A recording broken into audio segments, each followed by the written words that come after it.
شروع کرتا ہوں اللہ کے نام سے جو نہایت مہربان اور رحم دل ہے۔ پیارے دوستو، السلام علیکم۔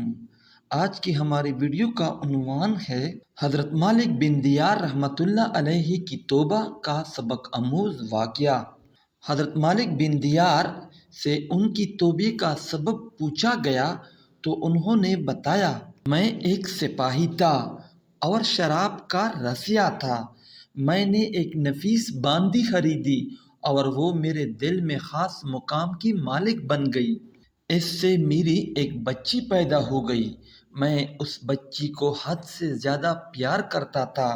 جب وہ زمین پر گھسٹ کر چلنے لگی تو میرے دل میں اس کی محبت اور بڑھ گئی اور وہ مجھ سے مانوس ہو گئی، اور میں اس کے سامنے جب شراب لا کر رکھتا تو وہ آ کر کھینچا تانی کر کے میرے کپڑوں پر شراب بہا دیتی۔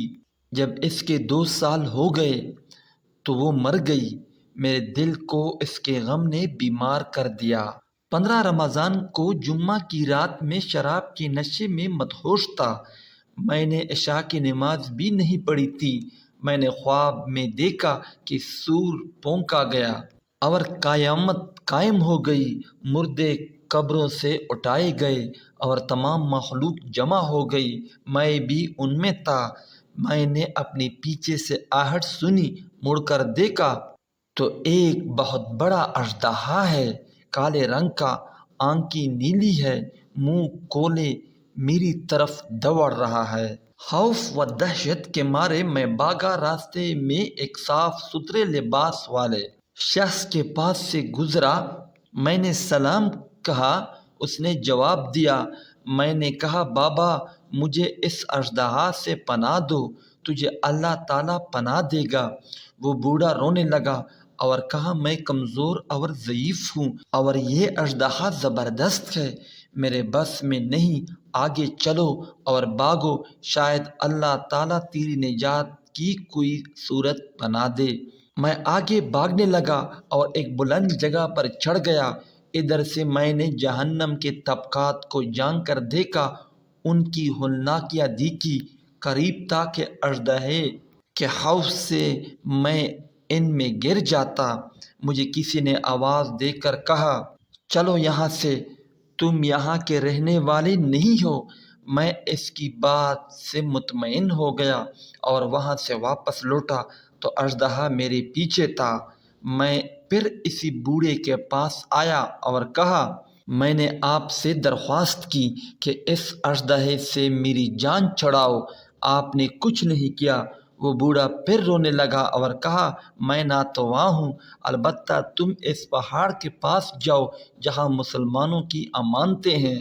اگر تمہاری کوئی امانت ہو تو وہ تمہاری مدد کرے گی۔ میں نے دیکھا چاندی کا ایک گول پہاڑ ہے اور اس میں جگہ جگہ سوراخ اور روشن دان ہے اور پردے لٹکے ہوئے ہیں۔ ہر روشن دان پر سونے کے 2 پٹھے ہیں اور ان کے قبضے یاقوت کے ہیں اور آرائش موتیوں کے۔ ہر پٹ پر ایک ریشمی پردہ ہے۔ جب میں نے پہاڑ کی طرف نظر دوڑائی تو فوراً اس کی طرف بھاگا اور اژدہا میرے پیچھے تھا۔ جب میں پہاڑ کے قریب پہنچا تو ایک فرشتے نے آواز دی، پردے ہٹاؤ، دروازہ کھول دو اور سیدھے کھڑے ہو جاؤ، شاید اس حاجت مند کی یہاں کوئی امانت ہو جو اسے اس کے دشمن سے نجات دلائے۔ میں نے دیکھا پردے ہٹ گئے اور دروازے کھل گئے اور ان روشن دانوں سے بہت سارے بچے میری طرف جھانکنے لگے۔ ان کے چہرے چاند کی مانند تھے۔ اژدہا بھی میرے نزدیک پہنچ چکا تھا۔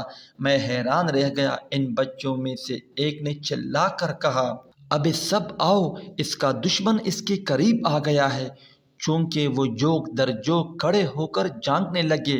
اچانک میری وہ بچی جو مر گئی تھی وہ بھی ان کے ساتھ جھانک رہی ہے۔ جب اس نے مجھے دیکھا تو رونے لگی اور کہا، ہائے یہ تو میرا باپ ہے۔ پھر اس نے نور کی جرمٹ میں تیر کے تیزی کے ساتھ چھلانگ لگائی اور میرے سامنے آ کھڑی ہوئی۔ اس نے اپنا بایاں ہاتھ میری طرف بڑھا کر میرا دایاں ہاتھ پکڑ لیا اور اپنے دائیں ہاتھ کو اژدہے کی طرف بڑھا دیا۔ تو وہ بھاگ گیا۔ پھر اس نے مجھے بٹھایا اور میری گود میں بیٹھ گئی اور اپنے دائیں ہاتھ سے میری داڑھی پکڑ کر کہا، اے ابا جان، کیا مومنوں کے لیے وہ وقت نہیں آیا کہ ان کے دل اللہ کے ذکر کے لیے جھک جائیں؟ میں رونے لگا اور کہا، اے بیٹی، تم لوگ بھی قرآن کو جانتے ہو؟ اس نے کہا، ہم تو تم سے بھی زیادہ قرآن کو جانتے ہیں۔ میں نے کہا، اردہ کے بارے میں تو کچھ بتاؤ جو مجھے ہلاک کرنے کے درپے تھا۔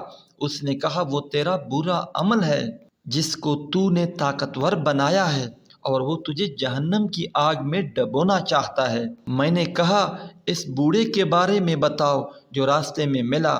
اس نے کہا، وہ تیرا نیک عمل ہے جو تو نے اتنا کمزور کر دیا کہ اب وہ برے عمل کا مقابلہ نہیں کر سکتا۔ میں نے کہا، اے بیٹی، تم اس پہاڑ میں کیا کرتی ہو؟ اس نے کہا، ہم سب مسلمانوں کے بچے ہیں، ہم یہاں قیامت تک رہیں گے، تمہارے انتظار میں ہیں، جب تم آؤ گے تو ہم تمہاری سفارش کریں گے۔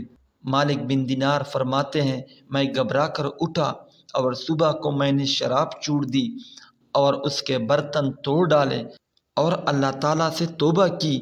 یہ میری توبہ کا سبب ہے۔ معلوم ہوا کہ اولاد اگر بچپن میں فوت ہو جائے تو مایوس نہیں ہونا چاہیے، بلکہ اللہ کی مرضی پر راضی رہنا چاہیے، کیونکہ یہی نابالغ اولاد آخرت میں کام آنے والی ہے۔ جیسا کہ اس واقعہ سے سبق ملتا ہے، اللہ تعالی ہم سب کو عمل کرنے کی توفیق عطا فرمائے، آمین یا رب العالمین۔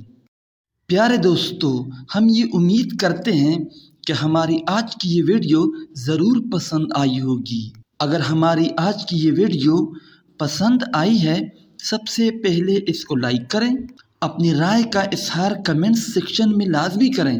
آخر میں آپ سے عاجزانہ درخواست ہے کہ اگر آپ نے ہمارا چینل سبسکرائب نہیں کیا تو ابھی سبسکرائب کریں، ساتھ میں بیل نوٹیفیکیشن کو بھی آن کریں تاکہ لیٹسٹ اپلوڈ ہونے والی ویڈیو آپ تک بر وقت پہنچ سکیں۔ مجھے اگلی ویڈیو تک اجازت دیں۔ اللہ آپ کو خوش رکھے، آمین۔